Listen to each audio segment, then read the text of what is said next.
itu bekas rel masih ada. Ya emang masih kelihatan karena kalau pembangunan ini itu tumpuk-tumpuk, nggak pernah dibongkar. Jalan tuh bisa naik sementer, tambah lagi, aspal aja nggak dibongkar kan, nggak dikeluar kan, dia tumpuk aja makin tinggi, lama-lama rumah kita di bawah jalan. Dan itu kalau di Indonesia. Nah, tram ini beroperasi pertama kali di Batavia tahun 1869 sampai tahun 1960. Ya. Nah, jadi dari Pasar Ikan tuh ke Sunda Kelapa sana sampai ujung ke Desa Pernelis alias Jatinegara. Nah, jadi 1869 sampai 1881 pakai tenaga kuda. Karena banyak kuda yang kelelahan, ada hampir 545 kuda.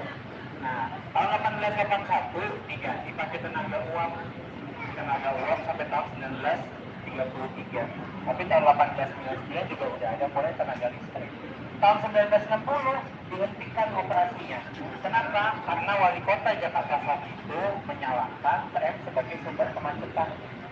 Padahal yang bikin macet oplet, ya, oplet itu, nah, itu bikin macet.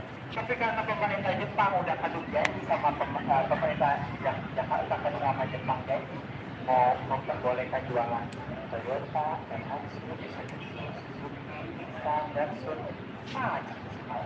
Ya, wali kotanya namanya Sudiro, pakainya Sudiro. Pakai Sudiro ya. Kenapa angkot zaman dulu disebutnya oplet? Kalian tahu nggak?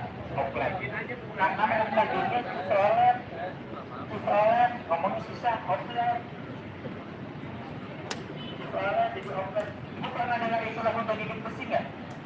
Ya, udah gigit besi itu tahu kapan?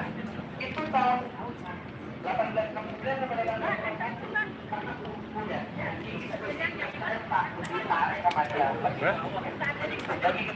Jadi itu ada zamannya.